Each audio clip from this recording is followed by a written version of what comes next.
de 2016. El título del sermón de esta mañana es: la obra de Cristo es adoptarnos como hijos de Dios. La obra de Cristo es adoptarnos como hijos de Dios, y estamos basados en el texto de Efesios capítulo 1 versículos 3 al 6. Esto dice el Espíritu Santo a su iglesia en esta mañana. Efesios capítulo 1 versículos 3 al 6. Puestos todos en pie, por favor, para honrar a nuestro Señor ante la lectura de su palabra. Dice así el Señor, en el nombre del Padre, del Hijo y del Espíritu Santo. Amén. Alabado sea Dios, Padre de nuestro Señor Jesucristo, que nos ha bendecido en las regiones celestiales con toda bendición espiritual en Cristo. Dios nos escogió en Él antes de la creación del mundo para que seamos santos y sin mancha delante de Él. En amor nos predestinó para ser adoptados como hijos suyos por medio de Jesucristo, según el buen propósito de su voluntad, para alabanza de su gloriosa gracia que nos concedió en su amado. Palabra de Dios. Amén. Muy bien, hermanos. Este es el primer culto del año, esta es la primera predicación del año. Estamos comenzando un nuevo año. Y cuando comenzamos un nuevo año, generalmente nos llenamos de propósitos y de promesas. Promesas como, bueno, este año sí voy a hacer aquello, este año sí voy a hacer lo otro, este año sí voy a hacer la dieta, este año sí voy a hacer tal cosa. Y realmente nos llenamos de muchas ilusiones y de muchas esperanzas. Y decimos, bueno, esperamos que este año el Señor nos bendiga, esperamos que este año el Señor sea propicio a mí, esperamos que este año el Señor me suba el salario, esperamos que este año el Señor me dé la casita que tanto he esperado, esperamos que este año el Señor me dé esto y me dé lo otro y aquello. Y estas esperanzas e ilusiones las presentamos en oración. Como hombres naturales tenemos muchas expectativas naturales de esta vida, y estos deseos son importantes para nosotros y también son importantes para Dios, no vamos a decir que no. Es por ello que nosotros oramos a Dios y esperamos que Él nos conceda su favor. Y Dios nos concede en su gracia, en su misericordia, nos concede su favor, y muchas de estas oraciones son respondidas positivamente. Pero a veces olvidamos que nosotros somos seres espirituales, que principalmente debemos tener una expectativa espiritual, y esta es la que debe tener mayor importancia en nuestras vidas. Cuando Dios creó al ser humano, allí en Génesis capítulo 1 versículo 26, el Señor dice, capítulo 1 versículo 27, dice el Señor: y creó Dios al ser humano a su imagen, lo creó, varón y hembra los creó a su imagen y semejanza. Esta palabra nos habla de que el hombre creado a imagen de Dios es un hombre preeminentemente espiritual. ¿Eso qué quiere decir? Que el hombre no estaba interesado en las cosas materiales y pasajeras de esta tierra. Él no estaba interesado en los frutos, en las cosechas, en los animales. Él estaba interesado y fue creado para tener un interés único, que es el de adorar a Dios, permanecer en su presencia y disfrutar de Él para siempre. Sin embargo, el capítulo 3, que es el relato más triste de la historia humana, la hecatombe de la humanidad, nos muestra cómo Adán y Eva cayeron en pecado, y tras de él, como cabeza federal de toda la humanidad, todos los hombres pecamos. Por cuanto todos pecamos, estamos destituidos de la gloria de Dios. Hemos perdido esa fiel semejanza a Dios.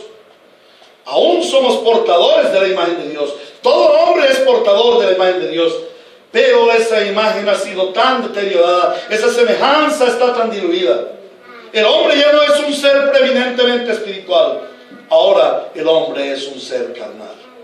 Es un hombre que se interesa por las cosas naturales, tiene un gran interés por las cosas mundanales, por las cosas transitorias.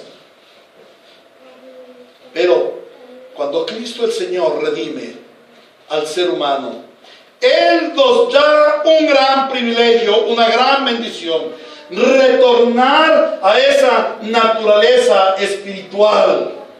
Por eso por allá en la carta del apóstol Pablo a los Gálatas, en el capítulo 5, les invito a que vayamos a Gálatas, capítulo 5.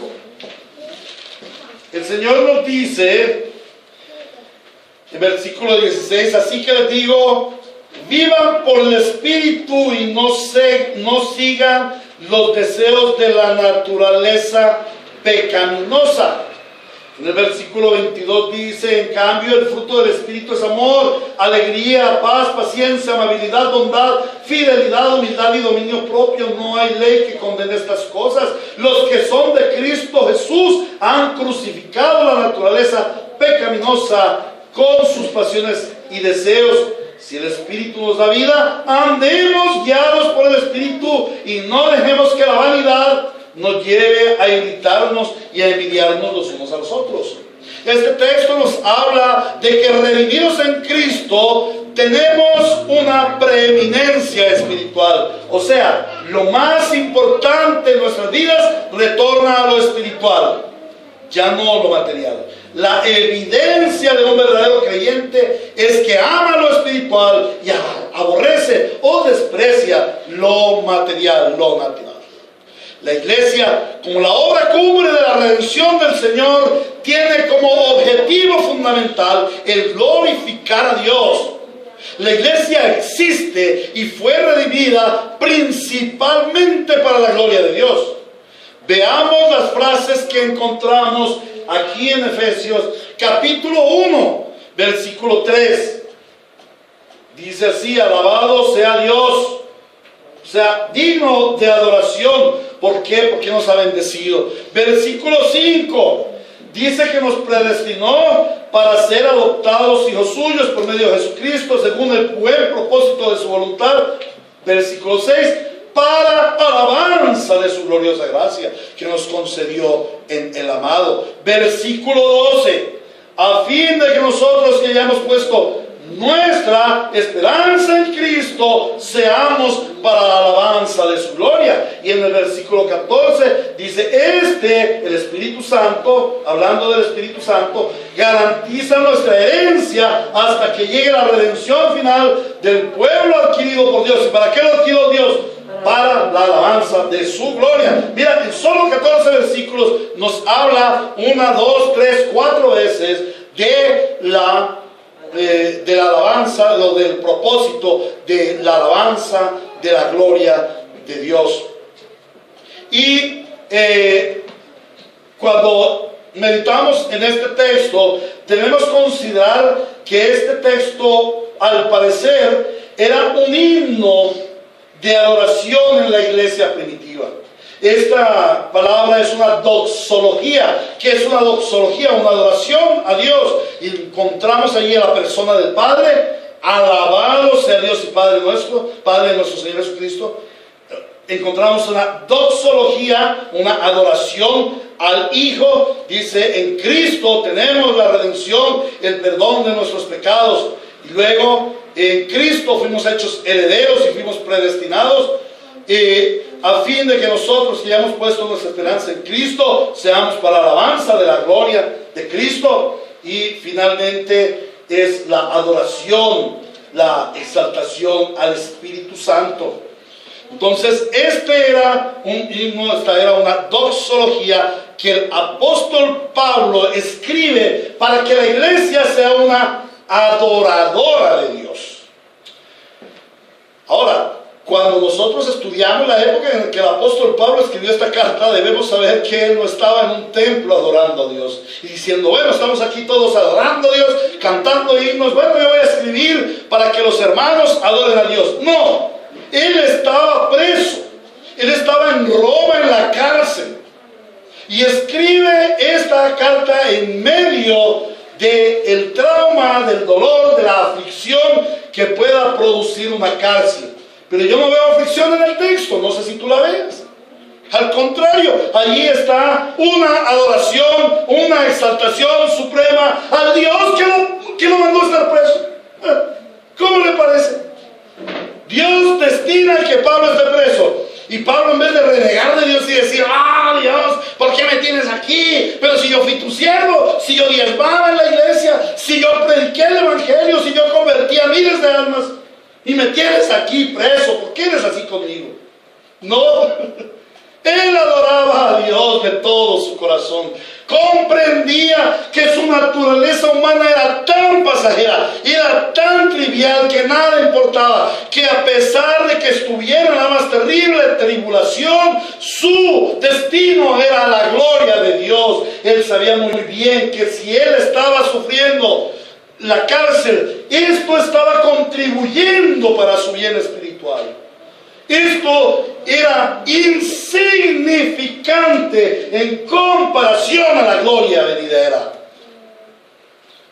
Y el primer aspecto que el apóstol Pablo hace, o el primer aspecto del llamado a la iglesia, es la exhortación. El apóstol Pablo, en medio de la adoración, nos hace una demanda. Alabado sea Dios. Alabar a Dios. Este es un llamado primordial para la iglesia. En otras palabras, Pablo estaba diciendo: iglesia, glorifique al Señor Dios y Padre de nuestro Señor Jesucristo. Esto es lo más importante que ustedes puedan hacer en su vida, no importando la circunstancia en que estén viviendo. A eso fueron ustedes llamados, para eso fueron ustedes salvados, para glorificar al Señor, para que en todo le den la gloria y las alabanzas. El apóstol Pablo había comprendido el evangelio de tal manera, en tal magnitud, que para él no había ni importancia ni afán de salir de la cárcel, no había dolor de estar preso y de estar aún condenado a muerte. Lo importante para él era glorificar a Dios a pesar de sus dificultades, a pesar de sus dolores, a pesar de sus sufrimientos, a pesar de su soledad. Y su afán era el de enseñar a la iglesia que la razón de la existencia de la iglesia es la de glorificar a Dios. Que lo más importante que puede hacer la iglesia es glorificar a Dios. La salvación en Cristo nos retorna a esa preeminencia espiritual.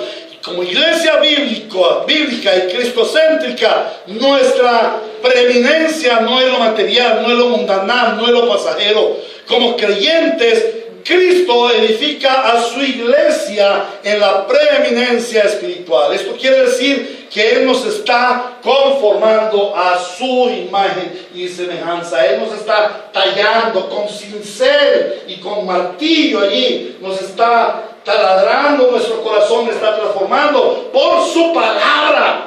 Porque su palabra es poderosa para transformar la vida de los hombres.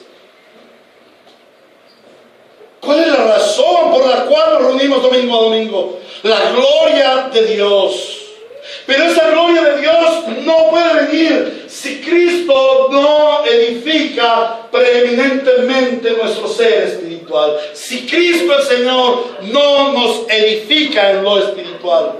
Amados hermanos, cada domingo venimos aquí a ser edificados espiritualmente. Cada miércoles en nuestra reunión, lo que Dios quiere es edificarnos en la vida espiritual, en nuestro devocional diario, en nuestro altar familiar. Aun cuando nosotros escuchamos una predicación por la radio, por la internet, lo que Dios quiere es cincelarnos a la manera de Cristo Jesús. Él nos está formando a su imagen y semejanza. Imagínate que tú eres una piedra, pero una piedra que siente. Y viene el maestro tallador y empieza a darte golpes. A darte golpes con el martillo y el cincel. Martillo y cincel. Para quitar todas esas asperezas de la piedra. Y luego pasa una lima, así bien duro, una piedra que te lima. Y luego pasa una lija. ¿Cómo te sentirías? ¿Cierto que es doloroso? La gran mayoría de personas van a la iglesia queriendo sentirse bien, queriendo sentirse feliz, porque en la iglesia le dicen cosas bonitas. Bueno, pues muchos de esos predicadores están edificando la carne, o no mejor edificando, sino alimentando los apetitos carnales. Pero la iglesia verdadera, la iglesia basada en la palabra, conforme al fundamento bíblico, el Señor nos trata con una espada de doble filo que penetra hasta lo más profundo. Y una espada que penetra nos duele. Un cincel que nos talla, un martillo que nos ruñe, produce dolor. No nos extrañe, hermanos, que la iglesia sea pequeña, que la asistencia sea poca. Porque ¿a quién le gusta sentir dolor? A nadie. Todos quieren oír cosas bonitas que les inflame su ego. Pero la palabra de Dios no habla de cosas bonitas que nos inflame el ego. Nos habla de la realidad del hombre caído en pecado y necesitado de ser transformado a la imagen de Dios. ¿Y para qué ser transformado a la imagen de Dios? Para la gloria de Dios. Nuestro principal propósito para el año que comienza ha de ser que tengamos una preeminencia espiritual en todo aspecto de nuestras vidas. Y el texto que hoy nos ocupa nos enseña esa preeminencia espiritual. La razón de la existencia y de la salvación del creyente es ser hijos adoptivos de Dios. Y si Dios es espíritu, nosotros como hijos debemos ser espíritu. Veamos tres aspectos que nos enseña el texto acerca de esa preeminencia espiritual que como hijos de Dios tenemos. Y este texto nos enseña sobre una adopción.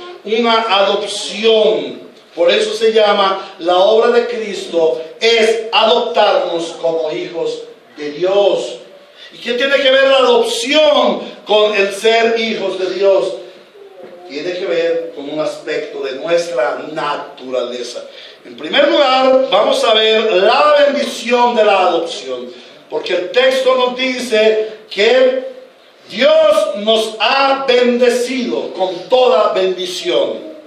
En segundo lugar, vamos a ver el carácter de la adopción. ¿Cómo es esa adopción? Y en tercer lugar, vamos a ver la finalidad de la adopción como hijos de Dios. Entremos pues y miremos el primer aspecto, la bendición de la adopción. Muchas personas piensan, muchos cristianos piensan que la obra principal de Cristo para con la humanidad fue traer la salvación. ¿Para qué venir a Cristo? Para ser salvos. Lo central en la vida de muchas personas, lo central de la vida espiritual es su salvación. Pero no es lo que nos dice la Biblia. La salvación es solamente un paso en el proceso. Es solamente un medio usado por Dios para el cumplimiento de su voluntad, de su propósito. Entonces, si la salvación no es el propósito, ¿cuál es el propósito fundamental de Dios para con los creyentes? La respuesta es que seamos sus hijos. Que seamos sus hijos. Hoy en día, la iglesia moderna se ha desviado hacia las bendiciones mundanales. Y consideran bendición un carro, una casa, algo material, el ascenso de un puesto, el que le subieron al salario, el que lo promovieron, el que termina la universidad, o que entró a la universidad, o que realizó tales estudios, o que se va para el extranjero, o unas buenas vacaciones. Hay muchos que llegan a decir: el Señor me dio la bendición de ganarme la lotería. Cuando la palabra habla de los agoreros y de los sortílegos como una maldición.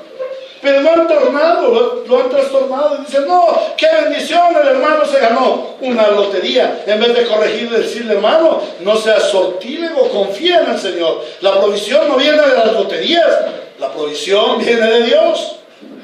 La bendición, la bendición que viene de Dios es la que enriquece y no añade tristeza con ella.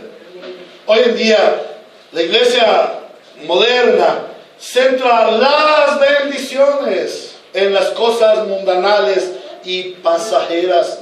Pero la palabra nos dice que la bendición es el ser adoptados como hijos de Dios. Vamos al texto. Alabado sea Dios, Padre de nuestro Señor Jesucristo, que nos ha bendecido en las regiones celestiales con toda bendición espiritual en Cristo. Con toda bendición. Esto quiere decir que no falta ni una. Está completo. ¿Y cuál es toda esa bendición? Pues que Él nos escogió en Cristo antes de la creación del mundo para que seamos santos y sin mancha delante de Él. En amor nos predestinó para ser adoptados como sus hijos. La verdadera bendición no es recibir casa y carro y tener una vida terrenal buena. La verdadera bendición es ser adoptados como hijos de Dios. Pero la verdad es que no es muy claro para la gran mayoría de cristianos el hecho de ser adoptados como hijos. ¿Y por qué no es muy claro? Por una sencilla razón. Hay dos particularidades humanas. Las dos son el orgullo. La primera es el orgullo de creer que hay algo bueno en mí que Dios va a usar para que yo sea aceptado delante de Dios. Hay algo bueno en mí. Dios ve lo poquito bueno que hay en mí y eso lo toma Él como la masa inicial para hacer una persona buena.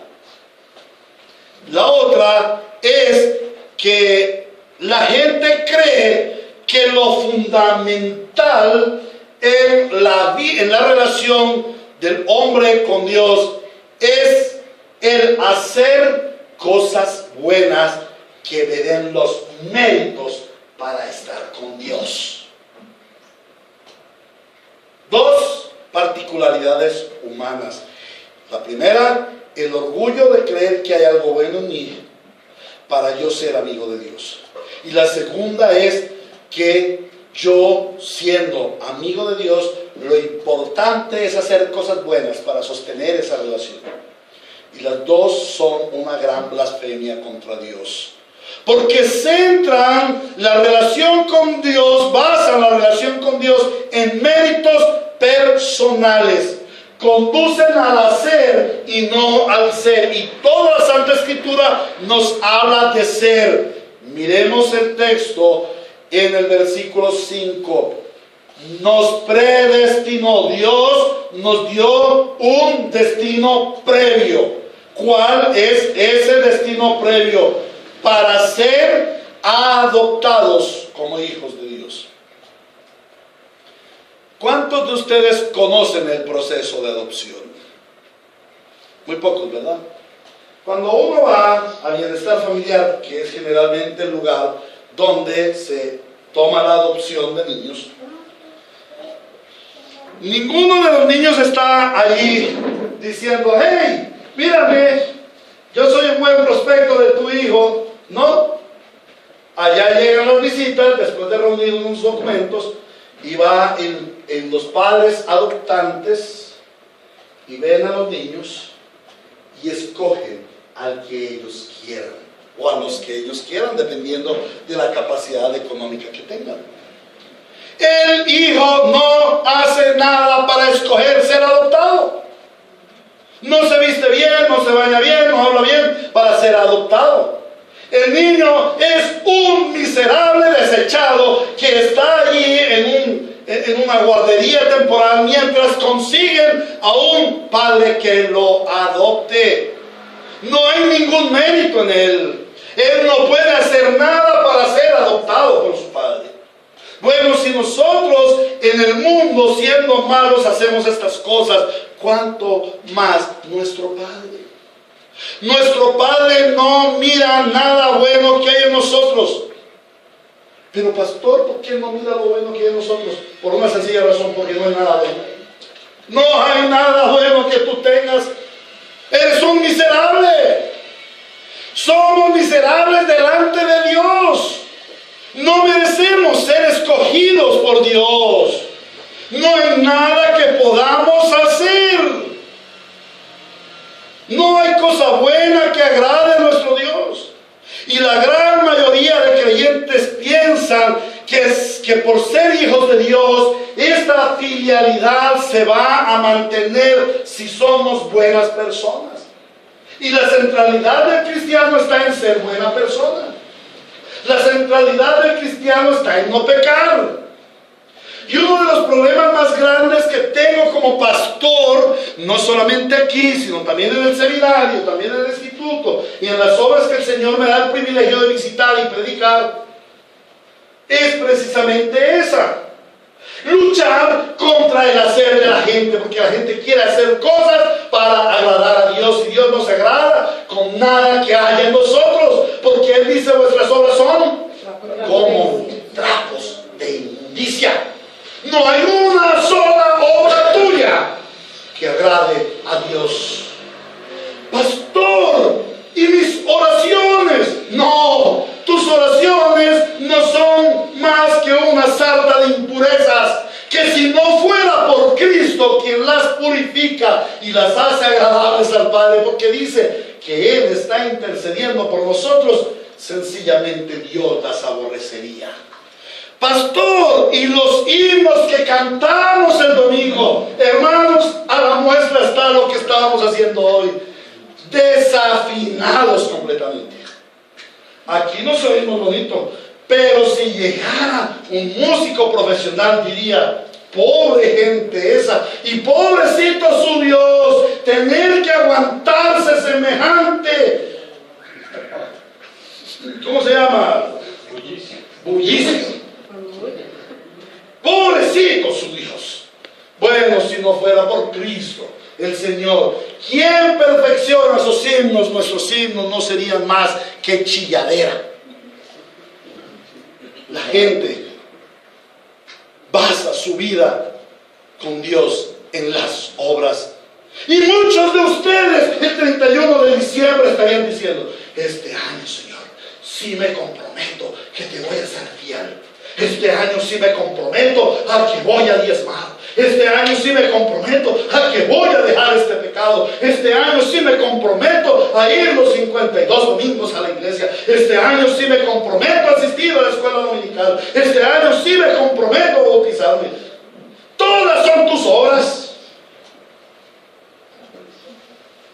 La palabra adopción que nosotros encontramos aquí en el texto, porque dice: nos predestinó, nos dio un destino previo para ser adoptados como hijos suyos por medio de Jesucristo, según el buen propósito de su voluntad. Esa palabra adopción procede del vocablo griego huiothesia, que significa colocar como hijo o dar lugar de hijo al que no lo es naturalmente.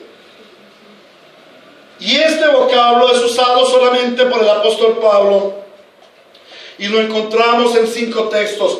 Romanos capítulo 8. Vamos a ir a Romanos capítulo 8, versículo 15. Dice el Señor: y ustedes no recibieron un espíritu que de nuevo los esclavice el miedo, sino que recibieron el Espíritu de Dios, que los adopta como hijos y les permite clamar: Abba, Padre.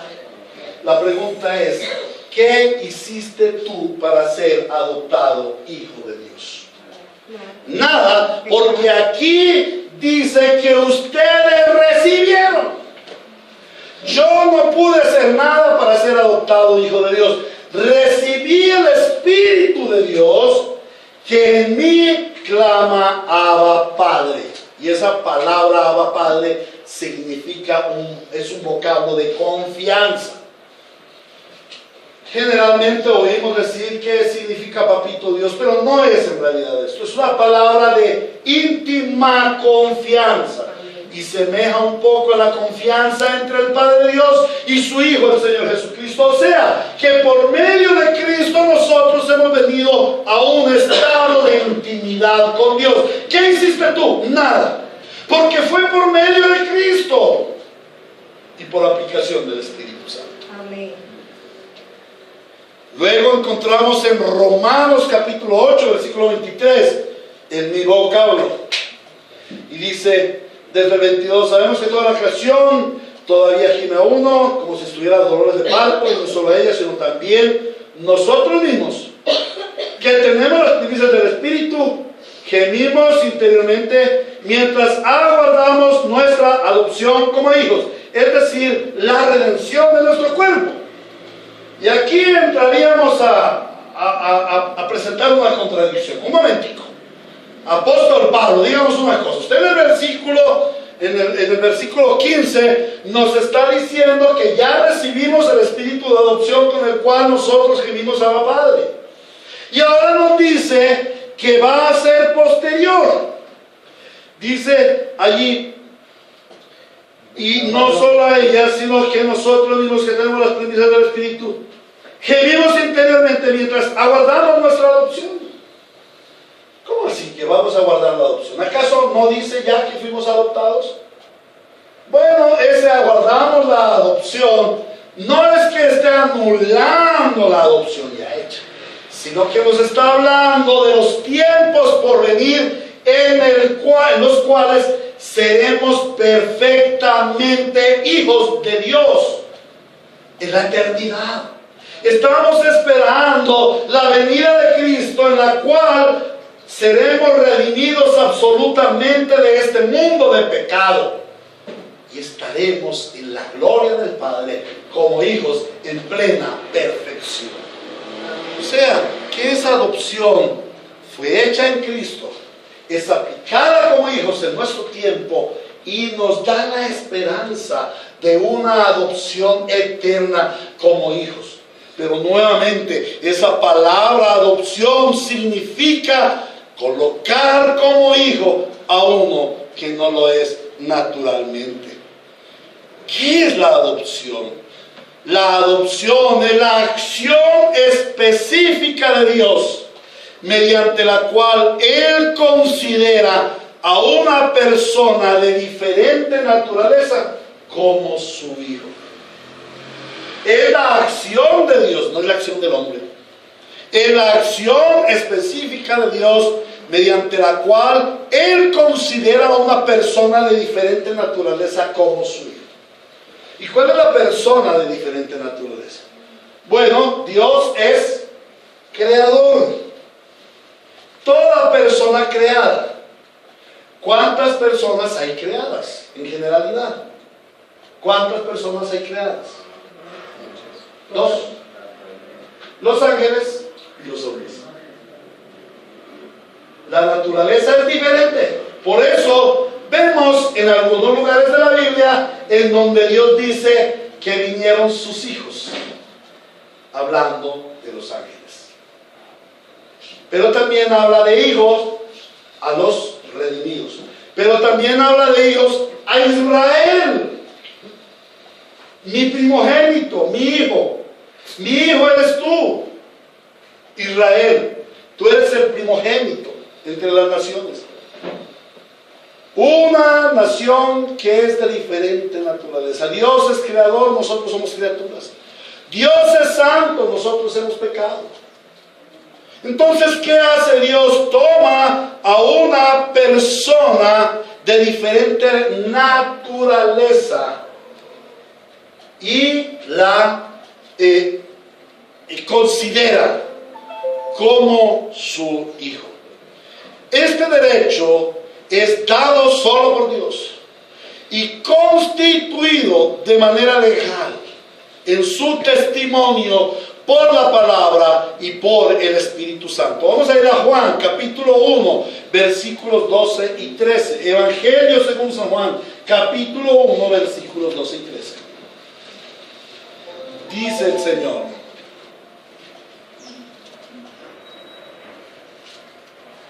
versículo 11: vino a lo que era suyo, pero los suyos no lo recibieron.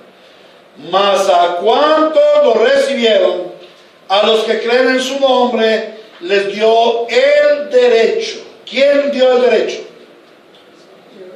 De ser hijos de Dios. Dice, mas a cuantos lo recibieron, a los que creen en su nombre, les dio el derecho de ser hijos de Dios. No es algo que el hombre hubiera hecho. Es un derecho que Dios le da a aquellos que creen en su nombre. Solo a los que creen en su nombre, no a nadie más. Qué molesto es esto para algunos. Qué molesto es esto para muchos. Solo a los que creen en su nombre. Ah, no, pero es que todo el mundo cree en Jesús. Claro, Él estuvo en la cruz. Claro, Él vivió hace 2000 años. Sí, pero cuando dice creer en su nombre, no está diciendo de creer intelectualmente de la existencia de Él. Está hablando de la fe salvífica, del creer en Dios, el creer en el Hijo de una manera íntima y personal. Es un conocimiento más que intelectual, es un conocimiento relacional. Y el Señor da ese testimonio y dice de la siguiente manera, versículo 13: estos no nacen de la sangre, ni por los deseos naturales, ni por voluntad humana, sino que nacen de Dios. Es Dios mismo quien testifica, quien da su testimonio de quienes son nacidos de Dios. Vamos a mirar ahora primera de Juan, capítulo 3, versículo 1. Otro texto que nos habla de esa certificación para los que son hijos de Dios. Fíjense, qué gran amor nos ha dado el Padre, que se nos llame hijos de Dios. Wow, cualquiera persona puede leer este texto y decir, wow, Dios me llama a su hijo. Pero aquí hay una clausulita. Y lo somos. El mundo no nos conoce precisamente porque no lo conoció a Él. Queridos hermanos, ahora somos hijos de Dios, pero todavía no se ha manifestado lo que habremos de ser. Sabemos, sin embargo, que cuando Cristo venga, seremos semejantes a Él, porque lo veremos a Él tal como Él es. Todo el que tiene esta esperanza en Cristo se purifica a sí mismo, así como Él es puro. ¿Cuál es la característica del Hijo de Dios? Mirad cuál amor nos ha dado el Padre de ser llamados hijos de Dios, y realmente lo somos. Primera característica: el mundo no nos conoce. No somos afines al mundo. Hay una nueva naturaleza. Si no hay una nueva naturaleza preeminentemente espiritual, no se es hijo de Dios. ¿Saben cuáles son mis evidencias para ser Romero? Yo soy Romero porque mi padre es Romero, y mi hijo es Romero porque yo soy Romero. Pero hay unas evidencias. La voz de mi padre, cuando yo tenía 18 años y empecé a cambiar mi voz y contestaba el teléfono, me decían, don Marcos. No, soy el hijo. A Juan David le pasaba igual. El pastor Héctor, no, soy Juan David, el hijo. Las características son muy similares. Las facciones de mi cuerpo. Y si me toman una muestra de sangre, sencillo, voy a tener el ADN de mi papá. Es mi naturaleza. De la misma manera el Señor dice que sus hijos llevamos una naturaleza impresa, un ADN. ¿Y a dónde se lleva el ADN? En la sangre. En la sangre. Y esa nueva naturaleza es una naturaleza espiritual. Y nos lleva a un ser espiritual, no a un nacer natural. Por eso es necesario nacer de nuevo. La regeneración, Evangelio según San Juan, capítulo 3, hasta la saciedad lo hemos estudiado. De veras te aseguro que quien no nazca de nuevo no puede ver el reino de Dios. Le dijo el Señor a Nicodemo, versículo 5, yo te aseguro que quien no nazca de agua y del Espíritu no puede entrar en el reino de Dios. Lo que nace del cuerpo es cuerpo, lo que nace de la carne es carne, pero lo que nace del Espíritu es Espíritu. Y no te sorprendas, Nicodemo, de que te haya dicho, tienes que nacer de nuevo. Para nosotros poder ser hijos de Dios necesitamos la regeneración. La regeneración y la adopción van de la mano. Son juntitas. La una no puede ser sin la otra. No somos regenerados para ser comunes y corrientes. No somos regenerados para ser salvados. Somos regenerados para ser adoptados como hijos. La palabra de Dios dice en esta palabra de hijos como niños. La obra de regeneración es que Él toma a una persona y nos engendra, nos regenera de manera espiritual. Y esta obra de regeneración está planeada por el Padre, es ejecutada por su Hijo en la cruz del Calvario y es aplicada por el Espíritu Santo en nuestro nuevo nacimiento. Es una gran bendición para nosotros el ser hijos de Dios. Lo más importante de nuestra vida no es cuánto alcancemos en esta tierra, los logros, las riquezas que tengamos en esta tierra. Lo más importante no viene de nosotros, viene de Dios, y es el ser hijos de Dios. Ahora, volviendo al texto allí en la carta del apóstol Pablo a los Efesios, vamos a observar, vamos a meditar en el carácter de esa adopción.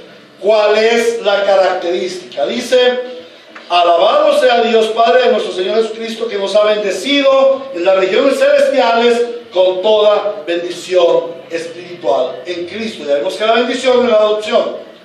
¿Cómo es esa adopción? Primero, Dios nos escogió en Él antes de la creación del mundo. Esta es una selección que hizo Dios en el eterno. Cuando hablamos del eterno, pues dijéramos que en el eterno pasado, pero resulta que el eterno es eterno. Nosotros medimos el tiempo. Para Dios, Él es el autor del tiempo, Él no es medido por el tiempo. En el eterno, Dios nos escogió y damos gracias a Dios que nos escogió en el eterno. Amén. Porque si nos hubiera escogido en esta tierra, ninguno de nosotros podría ser escogido. Con esa pecaminosidad que tenemos, Él ya había visto nuestra pecaminosidad y en amor nos escogió. Es una selección de Dios. Pero luego dice, nos escogió para que seamos ¿qué? Para que seamos ¿qué? Santos. Y esto es bien importante. La evidencia de un hijo de Dios es su santidad. Su santidad. Para muchas personas hoy en día, aquellos que se llaman cristianos carnales, la santidad es lo de menos. No, nosotros somos humanos y como humanos no podemos llegar a los niveles de santidad de Dios. Dios sabe que nosotros somos carne y que pecamos. No, no es así. Porque la palabra de Dios dice que Él nos predestinó para ser santos. ¿Qué significa esto de ser santos? Que el objetivo de Dios es que nosotros fuéramos santos y que no pecáramos y que no nos contamináramos. No, el objetivo de Dios es que nosotros seamos hijos. Pero para ser hijos necesitamos una identidad. Y esa identidad no viene por nosotros mismos, sino viene por medio de la regeneración. Solamente cuando somos regenerados somos adoptados. Y esa regeneración implica una nueva naturaleza, como lo estábamos viendo. Y esa nueva naturaleza de santidad, y esa nueva naturaleza, esa nueva identidad es la santificación, que se da en 3 estadios, como lo veíamos el miércoles. Una santificación inicial y definitiva. Una santificación, Dios nos considera santos. En su naturaleza Él imprime, en nuestra naturaleza Él imprime su naturaleza santa, nos hace santos. Aquí todo creyente es santo. Ay, el pastor nos dice que somos santos y supiera lo que yo hago. Es que nadie es santo por lo que hace. Somos santos por lo que Él hizo. No es una cuestión de hechos, de acciones, es una cuestión de naturaleza. Pero esa santidad va siendo progresiva. Dios nos va transformando a la imagen de su Hijo Jesucristo. Y esa santificación va a tener un lugar final en el cual nosotros ya estaremos perfectamente santos delante del Dios que es santo. Mientras no tengamos esa santificación inicial y definitiva, progresiva y final y eterna, no podemos ser hijos de Dios. Luego dice, ¿cuál es la motivación? Dice, el amor nos predestinó para ser adoptados como sus hijos. La motivación única del llamamiento a ser hijos, la motivación única de nuestra santificación es el amor de Dios. Dios no lo hace porque sí o por obligación, sino lo hace como una muestra de su amor, porque Dios es amor. Luego dice, ¿cuál es el medio? Dice, nos predestinó para ser adoptados hijos suyos por medio de Jesucristo. ¿Qué es por medio de Jesucristo? Él es el único medio para nuestra redención. Esto significa que Él derramó su sangre para hacernos sus hijos. Finalmente nos habla de la causa de la redención. Es formar su familia, es plan de Dios. Leamos allí, dice, según el buen propósito de su voluntad. Y finalmente, ¿cuál es la finalidad, el objetivo de la redención, de la adopción? Dice, para alabanza de su gloriosa gracia que nos concedió en el amado. ¿Cuál es la finalidad de la adopción? La gloria de Dios. El error de la iglesia moderna es desviar el propósito salvífico. Se llama a la gente a ser cristiano para hacer una sociedad mejor, una sociedad más ética. Esto es moralismo barato.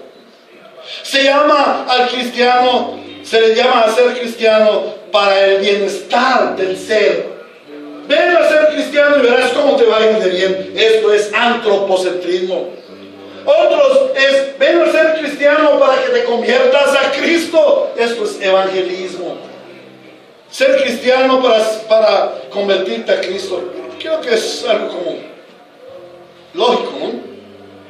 Otros es, venga a ser cristiano para que en la eternidad te vayas para el cielo y no para el infierno. Esto también es antropocentrismo.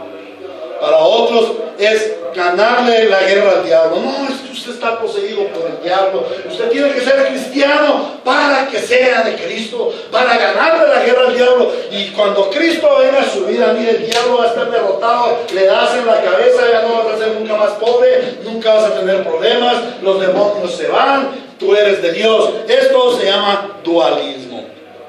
Pero ¿qué es lo realmente importante para Dios de su iglesia? ¿Para qué salvó Dios a sus santos creyentes? Para ser sus hijos.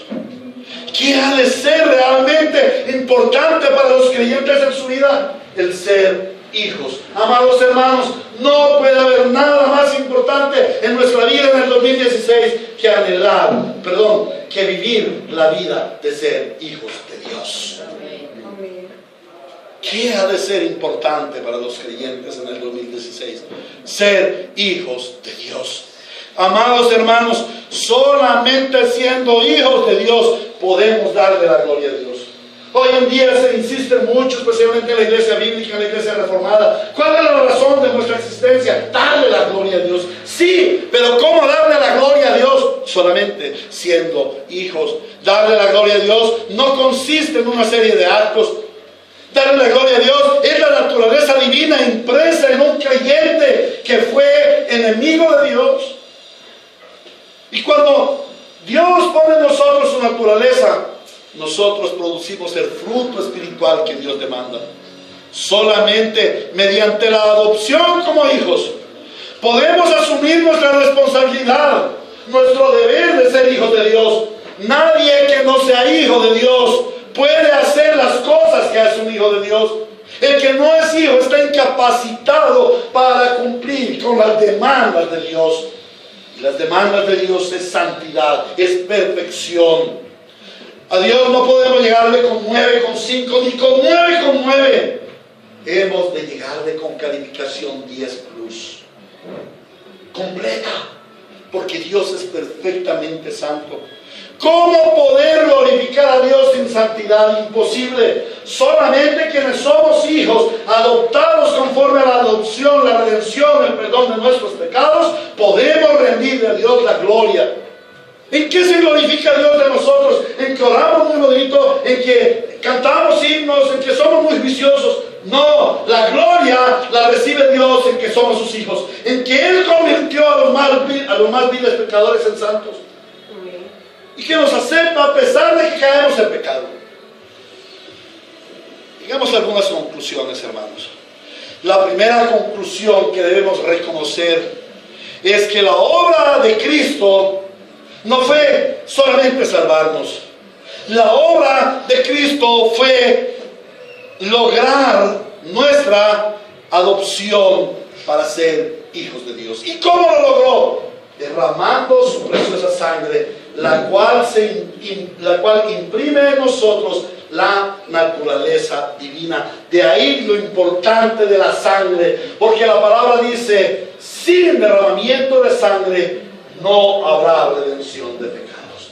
De ahí la importancia de que al celebrar la Santa Cena tomemos el vino como parte, como evocación de la sangre derramada por Cristo. En segundo lugar, debemos concluir que lo más importante del llamado de Dios a nuestra vida no es la salvación, sino es el ser hijos de Dios. El llamado de Dios no es a hacer cosas. El llamado de Dios para nosotros es ser hijos, y ese ser nos conduce al hacer. ¿A qué aplicaciones hemos de llegar, hermanos? La primera aplicación: este es un llamado al arrepentimiento, amados hermanos, por pretender ser cristianos sin reconocer el llamado a ser hijos.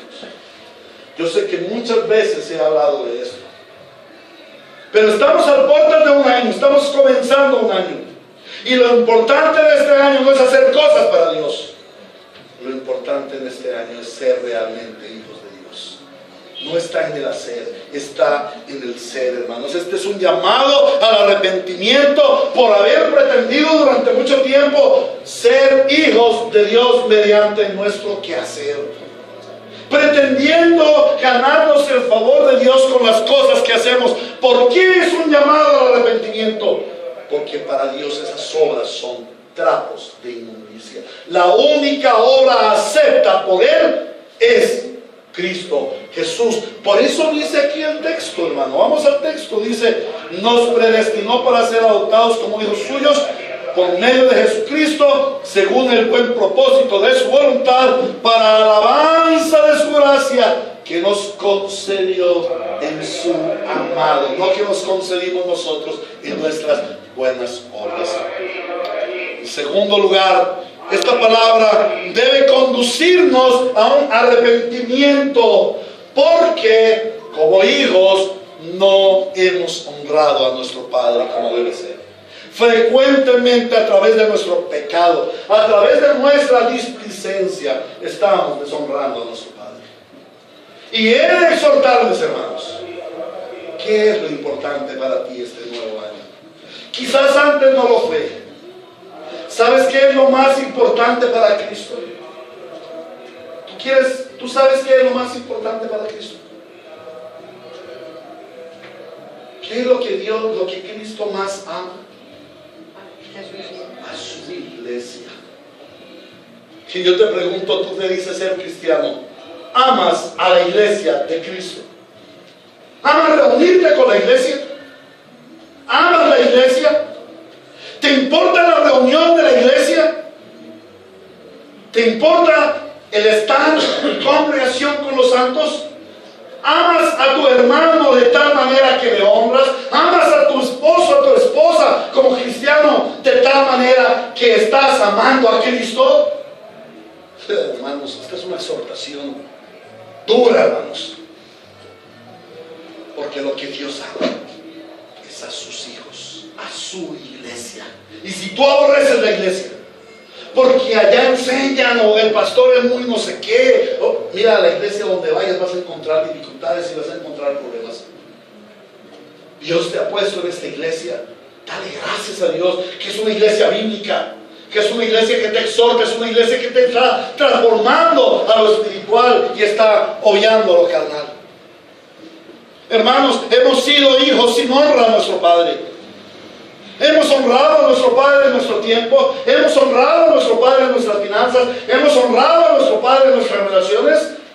Hermanos, ese yugo desigual del que habla el apóstol Pablo no es solamente andar con una mujer o un marido impío. No, hermanos, habla de muchas cosas. En estos días hablaba con un pastor que es bíblico, ama lo bíblico, y que está trabajando por 6 años con una iglesia. Lo desprecian, lo escupen, lo vituperan, le han armado enemistad. Y le dijo, pastor, ya estoy aburrido. Le dije, el problema es tuyo, porque tú estás andando en yugo desigual.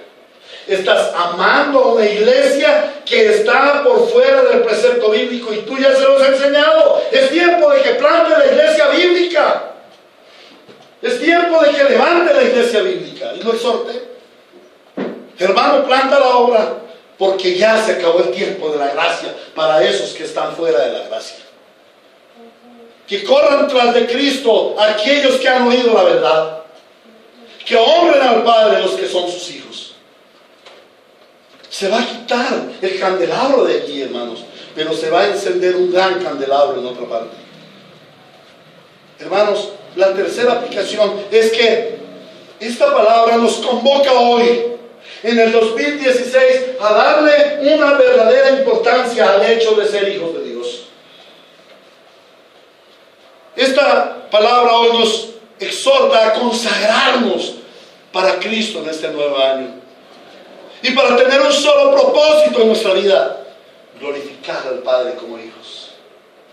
Y la palabra de Dios nos dice: mas buscad primeramente el reino de Dios y su justicia. ¿Quién busca el reino de Dios y su justicia? ¿El impío? No puede, está limitado.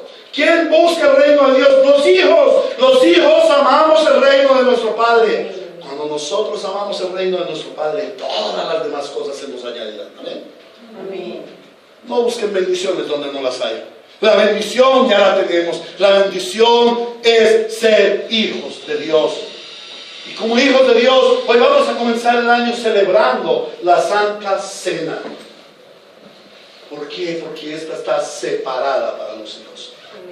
¿Quiénes no se han bautizado? ¿Por qué les honran de tal manera a Dios?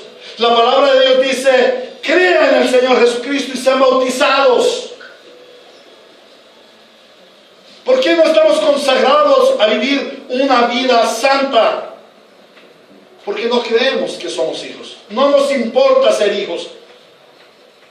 Amados, este es un llamado a ser santos. Si tú no tomas la Santa Cena porque no estás en santidad, hoy está llamado. Vive la vida santa. No deshonres al que nos está invitando a la cena. No tiene la esperanza gloriosa. ¿Por qué no tienes la esperanza gloriosa? Porque estás anclado a un mundo lleno de pecado, a un mundo que te llama con sus placeres y deseos, con sus propagandas mundanales. No, hermanos, es tiempo de volver a la santidad. Es tiempo de anhelar la pronta venida de nuestro Señor. Él está cerca. No lo podemos comprender. Él viene por hijos de Dios, en los cuales ha puesto su identidad, para los cuales derramó su sangre. Y ese es el significado de la Santa Cena. Les invito a que vayamos a la primera carta a los Corintios, capítulo